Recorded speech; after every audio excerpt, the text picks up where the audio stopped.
Nós temos um pop-up Beach Expo, sei que nós está aparecendo em diferentes sítios, cerca de beach, vooral cerca de acampamento. Então a ideia é para trazer conscientização no nosso povo local, tocante desperdício seguro de lama. A Expo aqui eigenlijk está focus mais a local, mas está abrir para público, então seguro nós há algum turista também. E está focus para acampamento, para poder pensar também que nós vivemos em isla chiquito, tour weekend nós por bailar lá.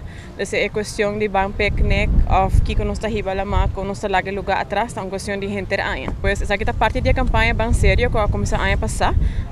Nós temos atividade que acaba com o caminho público para visitar-nos, por exemplo, nós estamos na art fair com plastic recycling, nós estamos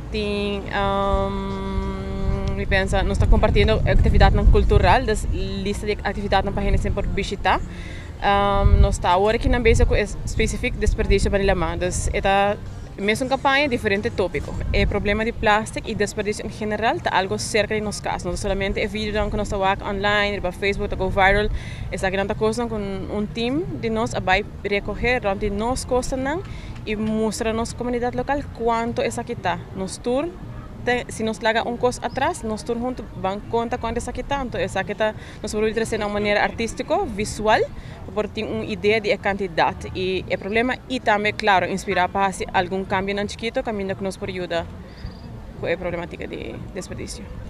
Desfrutar de nossa natureza, mas vamos cuidar. Se nós não cuidamos, amanhã nós não temos mais. Não temos research local, mas é research que se está guardando assim, a constatar que tem cambio climático e hope de tanta influência de gente humana. Então, é de nós mãos, mesmo que nós escolhemos para fazer desperdício lá, por exemplo, atrás, por escolher também para ir cubo e fazer limpar o lugar netos atrás. Então, é de nós mãos. Essa aqui é a Rubiano, o website